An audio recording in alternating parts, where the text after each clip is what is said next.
Welcome back, everybody, to the Nerdcore Podcast, the podcast that reviews the movies and talks that nerd shit. This is episode 760, 760. And as always, this is the Nerd. You're going to hear the whole show. I'm my wonderful co-host, Brad Young Yoda. What's up, everybody? Welcome to a wonderful, wonderful Monday night. It is Monday night and live on Patreon and early with no ads. Yeah. If that didn't give it away today, we are talking about 2024's Nosferatu from visionary director Robert Eggers. Or Sesame Street. I haven't decided. I will count to one. God, my internet's still shit.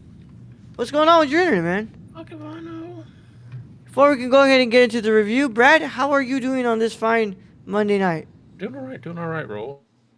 Yeah? I got home around 6, so I got home a little later than usual. Yeah. How's Brenda doing? She's better. So she went Okay. to work today. She still can't taste things very well. Yeah. Forget that Brenda works in a fucking doctor's office, so, her, proximity to these infectious diseases are pretty common, right? Yeah. Yeah, like it's not uncommon for Brenda to get sick. She literally works around sick people. Yep. She does. Yeah. That sucks for her, though. Still, like, fucking being sick sucks. But, hey, man, at least, our bodies have gotten used to fighting COVID now. It's like, it's not like in the beginning, where we were going through hell and back. Now it's like, it's still going to suck, but you're going to recover. Yeah. Yeah. Well, she's finally got to the point where I was with COVID, and that's basically a head cold. So, that's good.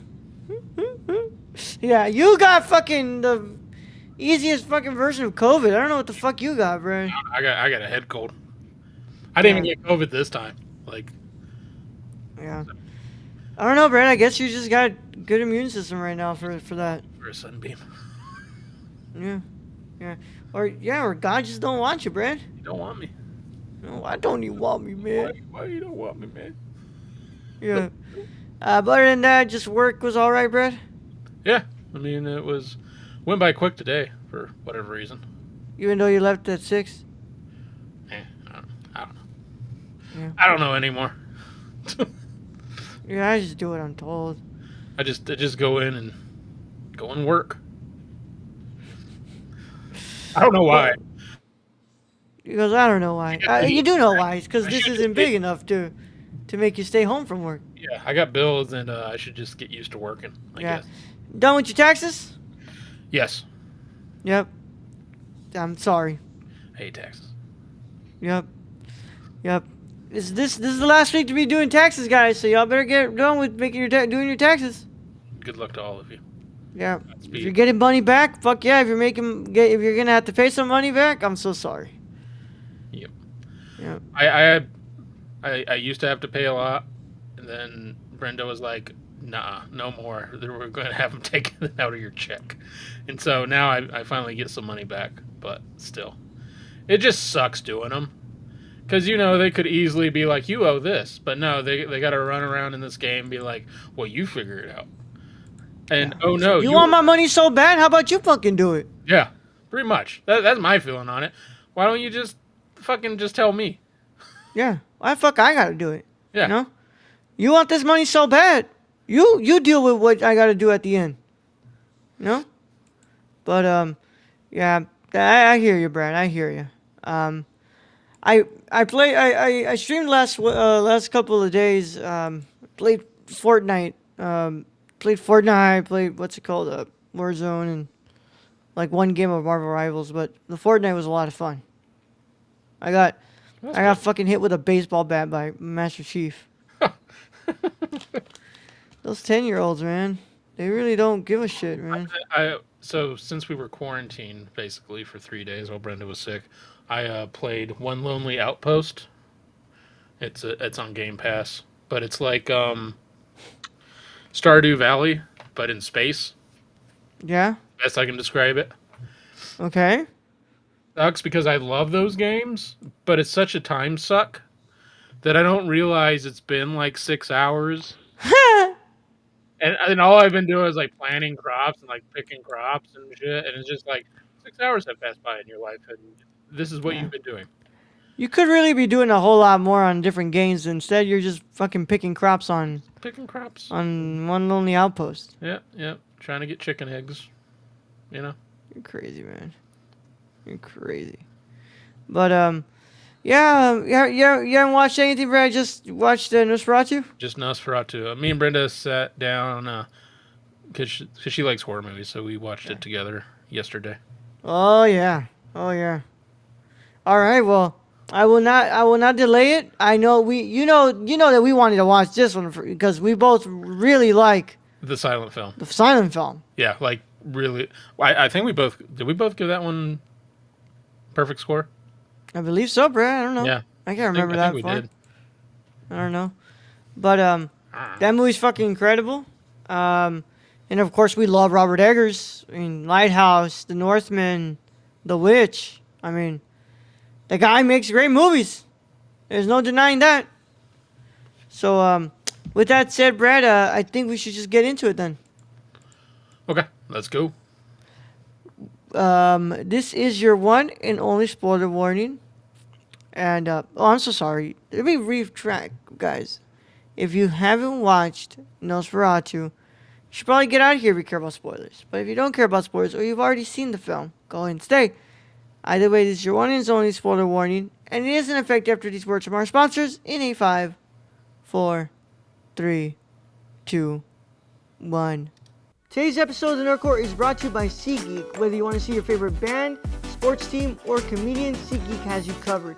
We're proud to be partnering with SeatGeek to offer you $10 off your first order with code TheNerdCore. That's $10 off your first order at SeatGeek.com with code THENERDCORPS. So take a seat at your next live event with SeatGeek. Thank you. Now let's get back to today's video. Nosferatu is a 2024 American Gothic fantasy horror film written and directed by Robert Eggers. It is a remake of the film Nosferatu, A Symphony of Horror from 1922, itself inspired by Bram Stoker's novel Dracula. It stars Bill Skarsgård, Nicholas Hoult, and Lily Rose Depp. The supporting cast includes Aaron Taylor Johnson, Emma Corrin, Ralph Ineson, Simon McBurney, and Willem Dafoe. Development began in 2015 with Eggers' plan to make it his second film. He described it as a passion project, but eventually opted to delay its production. Skarsgård and Depp were cast in lead roles in September 2022. Filming took place primarily at Barrandov Studios in Prague between February and May 2023. Nosferatu had its world premiere in Berlin on December 2nd, 2024, and then theatrically released in the United States by Focus Features and internationally by Universal Pictures on December 25th. The film received positive reviews from critics and grossed $180.9 million worldwide on a $50 million budget, becoming Eggers' highest-grossing film. At the 97th Academy Awards, the film earned nominations for Best Cinematography, Best Costume Design, Best Production Design, and Best Makeup and Hairstyling. Cinematography is done by, of course, the guy who's been doing most of his movies, Yarin Blaschke. Edited by Louise Ford. Music is done by Robin Carolan. And sits at 2 hours and 12 minutes. And, of course, as stated before, on a budget of $50 million, this made $180.9 million at the box office. And that, my friends, is what happens when you don't meddle with the creative process and you allow a visionary director to make the fucking movie he wants to make and you give it a good marketing run. That's what happens. I mean, because I think the average viewer of this would not know what Nosferatu was. Nope. Like, what the original Nosferatu. Like, we know what it is, but we're friggin' cinema nerds. But you give him his chance, and you let him make the movie the way he wants to make it. I'm surprised it did so well, honestly. Yeah. I wouldn't expect this to have done as well as it did. Bram Stoker, the guy's behind the doll parody, isn't it? The prosthetic doesn't make a recurring appearance, though. Shut the fuck up, Stacy. Brad, I've seen this movie twice. I want to hear your thoughts first. what are your initial thoughts on Robert Eggers' Nosferatu? I thought it was pretty good. I liked it. I'm starting to wonder what the hell happened in The Idol, because Lily Rose Depp It's amazing in this. is quite amazing in this. Probably the highlight of the film. Um, I think there is. So let me just talk about what I liked. I like the costume design. I like the look of the film. I mean, you can tell this is a Robert Eggers gothic fantasy film. Like, it's definitely. I love the shadows, the use of shadows in it, lighting, all the good things that Eggers does well. Um, and music wise, sound design wise is amazing in this. The heavy footsteps of Orlok just The up the nails, stairs. Yeah, like scratching. yeah. The Yeah. the wolves, their sound. I Even when found he all bites that. down, bro. Yeah, I mean, I think that is probably, I think overall the film gets that. A slight pacing issue in the middle. But my biggest gripe on this is I think they made Orlok too pretty. I'm and this is coming from someone, like, if nobody had seen the original, you'd probably think, like, what the fuck are you talking about? This dude is like fucking no. The original, that man is hideous. And that You're man is telling right. me in that shot where you see him over this woman Are and we talking bare about the final naked, shot, or just the the back? final shot, The final shot's pretty bad. and you're telling Like, me down. that Like, man's too pretty? he skipped leg day, bro. I'm just he skipped leg day all day. Yeah, I mean, like, it's compared to the original, and to me the Nosferatu, it couldn't sit on the dialogue, like, because there's no dialogue in a silent film. It was everything that actor did, you know, the way he made you feel was the way, like, this dude is horrifying. He is bringing chills into my spine. I didn't necessarily get that from Skarsgård all the time. Like, I think there was too much dialogue for Orlok. To me, I think you could have had him brooding more, him being silent in a corner, and he would have been far more terrifying. All right. I love this movie, Brad. I think this movie is incredible. I think it's an incredible vision from Robert Eggers, and geez, man, the cinematography is some of the best I've ever seen. I mean, those shots at night, just beautifully lit, and See, but I go back, and, like, the lighthouse and the witch, or Vivitch, or whatever you want to call it. To me, those are better. Like this is good, but to me, those are better, in my opinion. Well, no shit. Yeah, those are his best work to Yeah. me. Like, but this to me is a massive improvement from the Northman, and I think in the visual department, it looks fantastic. Well, and I would say Nicole Kidman is scarier in The Northman than Orlok is. I don't know, man. I don't Kidman's know. terrifying. There's some people who feared Orlok in this movie, and there's some people who were turned on by Orlok in this movie. Orlok in this movie. Little weird, especially Yeah. that man skipped leg day all day. Yeah, but I love the way that Eggers adapts this film and really does, like, build on some of those nuances that we don't really get a lot of, because you're kind of in a silent film, you're very much restrained to just pure body language. Yeah, than auditory performance. Yeah, well, he built a story too around Yeah. Nosferatu. There is a semblance of a story in the original. Yeah. But in a silent film, you're kind of constrained. Yeah. So like in this one, like the whole story between Orlok and Nicholas Holt's character, what's his name?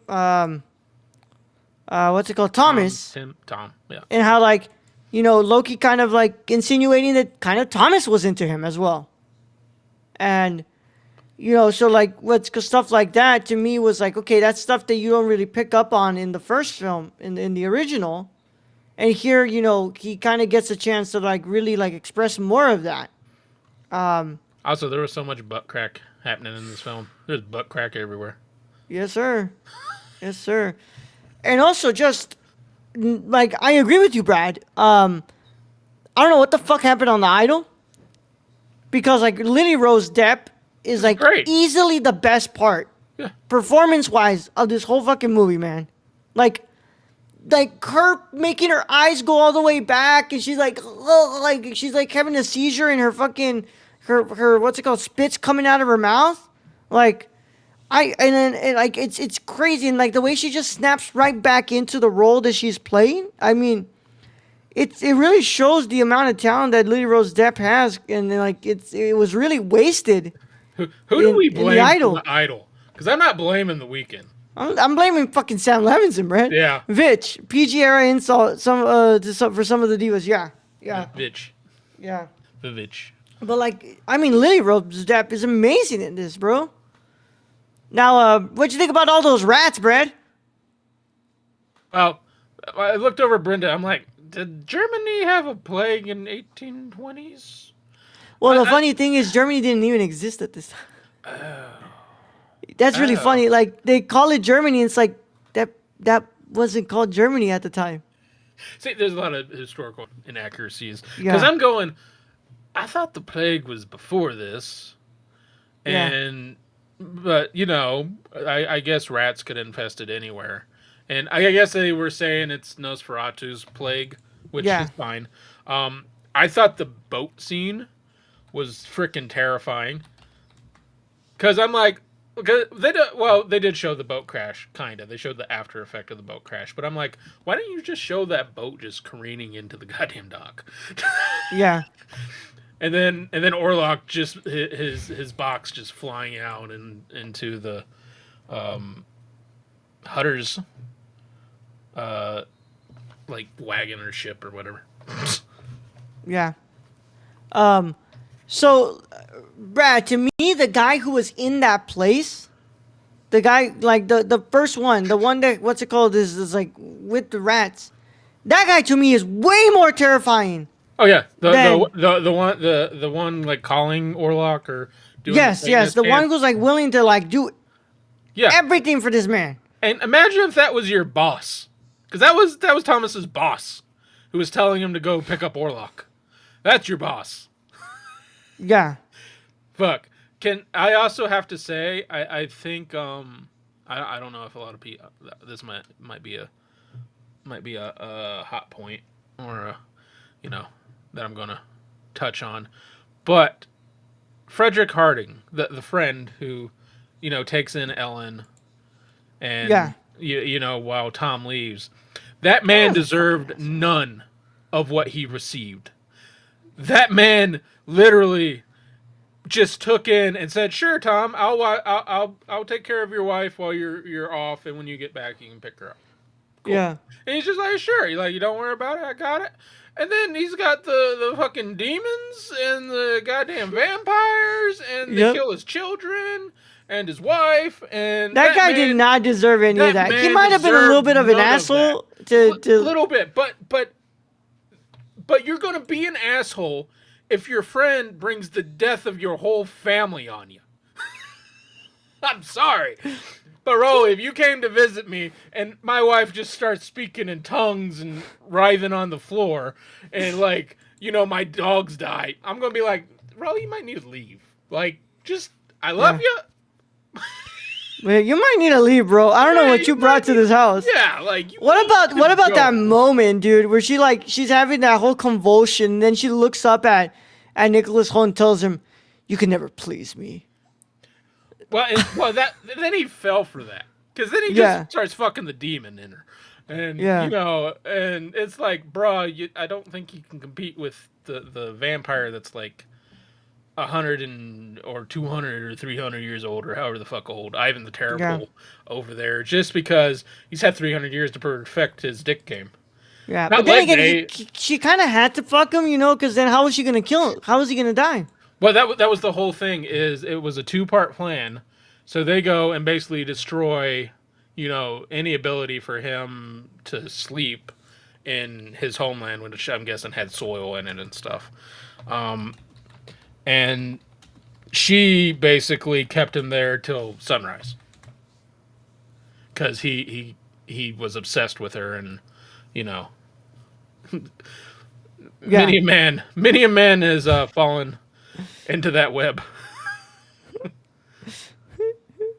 Yeah, man. Many men have fallen into that web. Yeah. Web. Yeah. But yeah, dude, it's quite the pickle that Nicholas Hoult finds himself in, and I love Nicholas Hoult in this movie. I do think that like he plays that character really well. Like he plays these very like Victorian characters so like really well. I think he plays a scared character very well. Yeah. Yeah. And then I didn't even know Skarsgård was Orlok. You didn't know that? I didn't know that. I couldn't tell it either.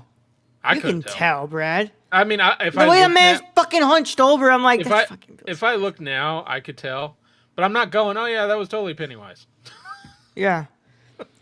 Or whatever creepy fucking character. I don't know, Brad. To me, he's still fucking hideous. To me, he's still hideous in that movie. Like I look at Orlok and I'm just like, okay, bro, like this is creepy. See, and I look at Orlok and I just go to original Orlok and I'm going, the original one would have terrified me. 100%, the original one is way scarier. If he would have just been standing in that corner, we'd be fighting. Yeah, I'd just be throwing elbows, bro. Yeah. Now this Orlok, Brad. I don't know if I would win in a fight. I'd probably have to sweep the legs because that's probably his weakest part. But and Brad, it could explain the steel shoes that you wear. Yeah, that would explain it. The score is incredible, Brad. Easily to me one of the best scores that an Eggers film has had. I mean, truly, like it's the guy who he's been working with for a while now. That guy's just really fucking good, man. This score was fantastic. It's so catchy, but it's also very atmospheric to the the creepy. It makes era it creepy that he's working with. Yeah, and it's fucking creepy as shit, dude. It's creepy, and it helps the dialogue to be even creepier. Because Brenda was like at the point where the owner is telling Thomas he has to go, get the paper signed and shit. I mean, that guy played it creepy, but the music on top of it made it like super creepy. Yeah. Yep. Yeah. And Brenda was like, "Why is he like talking like that?" And I'm like, I don't know, but the music is what's making it for me like God. Yeah. And also, I can't help but say how fucking sexy this movie is, man. I'm sorry. I know it's one fucking nasty motherfucker, but this movie's fucking sexy, man. Oh, I loved it. Though, I ain't gonna lie, you were wild for that fucking looking down shot on Lily Rose Dead. Where it was a POV shot of him looking down on her. Like, yeah. That was a fucking wild angle, bro. I'm sorry. That is a fucking wild angle. But I do agree with you, Brad. I do think that there's a pacing issue in this movie, especially in the middle. Slight. Not horrible, but slight in the middle. Yeah. And, but also, to me, that's what keeps it from being perfect. Also, did you notice that their house did not have any rats? Nope. Because maybe Orlok was there all along, Brad. Or maybe it's because they had a cat. That is true. That was a really cute cat too, Brad. Well, and that's the truth of the matter is when the plague came, basically anyone who had a pet cat or pet cats didn't have any rats. So yeah, at this time, Brad, in history, Germany was not named Germany. It was called the German Confederation. Maybe they nicknamed it Germany, so they didn't have to go the German Confederation all the time, or GC for short. I guess they could have done TGC. It's like TGI Fridays, but more hardcore. More hardcore. Brad, what's your final verdict on Nosferatu 2024? Like I said, there's a slight pacing issue. I don't think the film's quite perfect for me, just because I think I prefer the original, usually, as always, generally. And Orlok isn't terrifying to me in the visual status of it. Like the original one just fucking creeps me out. And I think they, instead of filling all the dialogue they did, they should have had Orlok. They could have just had him hovering and made him far more sinister to me instead of him, because most of the time he's constantly talking, and it's like you're coming from a silent film era villain, and you're giving him all this dialogue. It's like, I don't think all that dialogue was necessary. I think you could have done with half that dialogue and had him just, be creepy as shit on screen, in my mind. But I'm not making the movie. I don't want to make movies. I just review them. So for that, I give it a 7.5 out of 10. Brad, apparently Anya Taylor-Joy was supposed to play Lily Rose Depp's character. And then she just played the other wife. Yeah. No, the other wife. Who the fuck was that other wife? Because I liked her. Oh, wait. Sorry. Never mind. Sorry. I saw Aaron Taylor Johnson. I misread. Aaron Taylor Johnson, dude. That's, Frederick. Yeah. Frederick. Not Anna Taylor-Joy. No. My brain just did more than dyslexia. Yeah, that was Emma Corrin. Yeah. Yeah. I liked her. Emma. She was really good in that in the film too. But yeah, Anya Taylor-Joy Also, was again, supposed to she be the did main. not deserve any of that bullshit. I'm just stating that family deserved none of what happened to them. What? Yeah. I just want to read this review though. This is really funny. When breasts stink, but cock 10-inch throbbing. What? What? When breath stink, but cock is 10-inch throbbing. When breath stinks? God damn. Yeah, you got that vampire dick. Very wet movie. Where's the storm drain when you've got a Skarsgård? Yep. Brad, I love this movie. Y'all too horny. Storm drain when you got a Skarsgård. Y'all too fucking horny. I love this movie, Brad. I think that is an incredible retelling by Robert Eggers in the exact style that Robert Eggers is now known for. And I think that it's nowhere near the original, of course, but I still think it's an incredible movie. It's an incredible achievement, not just for an adaptation of this film, but specifically for Robert Eggers' career and Lily Rose Depp's career. Because I want to know what fucking happened with The Idol that you made me sit through. I forget 5 or 6 episodes because they kept cutting them. Like, what did y'all even do? Did you just look at this cast and go, we're gonna make you do stupid shit? Yeah, she doesn't deserve No, she was terrific in this, and she can act. Yeah. So I'm gonna go ahead and give this a 9.25 out of 10, Brad. Not perfect, but it is what's it called, a really good movie. I think I forget. I think the Vivitch or Witch or whatever, however you want to say it. I think that got near perfect, and then I think The Lighthouse was perfect. To me, it's The Lighthouse, number 1, The Vivitch at number 2, Nosferatu at number 3, and The Northman at number 4. I think I got to agree. And I still like The Northman. I like The Northman too, but I think I would agree with that. I just think that it's very obvious where the studio decided to put their hands on in The Northman. And in this one, you can tell the studio did nothing because they learned their lesson with the last one. And they're like, yeah, we're going to let you just do your thing because that's what's going to make us money. Let Eggers cook, bro. Yeah, just let him do. It's what a weird idea, right, Brad? Just let your filmmaker make the movie, right? You think they would have learned all those years ago from when they touched Kurosawa's films and those kind of turned to shit. Yeah. Yep. But the studio system be damned. But with that being said, wait, what's this here? Oh no, never mind. I thought I said Willem. Hey, by the way, Willem is awesome in this movie. Oh yeah, Willem's great. We didn't even mention poor Willem. No, I mean, Willem's great in everything. It's Eggers, Brad. Whenever him and Eggers make a movie together, they're always fucking great. Yeah, I mean, Willem's terrific. That last shot of Willem Dafoe in this movie is fucking awesome. Yeah. I'm sure, Willem might have been I don't want to be paid, but I want this last shot. Be just fire everywhere. Fuck it up. Yeah. Yeah. With all them fucking what's it called, prosthetic rats or CGI? I can't remember what it was, but it was definitely not real rats. Those weren't real rats. Well, wait, no, they were real rats, but he wasn't stepping on them. Yeah. They just used a lot of Yeah, and because camera techniques. you can't harm animals on film anymore. I'm sorry. Sorry, guys. As much as you guys probably would like that, No. you can't do it anymore. Can't do them anymore. Mm-mm. Yeah. That's a no-no. Animals have feelings too, guys. Except goldfish or fish in general. Do fish have feelings? I don't think they do. But they are friends, Brad. Fish are friends? Yeah. And food. But then why are friends so tasty? I know. That's why I said and food. Huh? They're friends and food. It's okay to eat your friends sometimes, Brad. Yeah. If I was stuck in a deserted island, Brad, and it was just me and you, I thought you were gonna say if it was just me and Lily Rose Depp. I'm like,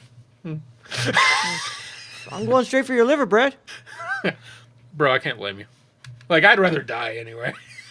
Yeah. I'm sure we get tired of each other. Like, Yeah. we'd be doing a fake podcast just to no one at some point. And maybe one of these days, guys, we will watch the Werner Herzog film version of this one. Yeah, because Werner Herzog did make a Nosferatu remake in the 90s. Which I'm 100% sure that was probably freakier. Do we fucking have to? I don't know, Brad. It would be pretty cool to see Werner Herzog's, what's it called? It'd be very interesting. I would like to see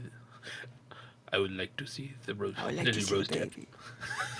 With that being said, that concludes our review of Nosferatu. And as always, we want to thank you guys so much for joining us. Keep up to date with us on nerdcore.com, Twitter at the Nerdcore, Instagram at the Nerdcore, Letterboxd at the Nerdcore, TikTok at the Nerdcore, Patreon.com/the Nerdcore to get this episode live, early and ad-free before anybody else gets to watch it on Wednesday at 12 p.m. Central Time.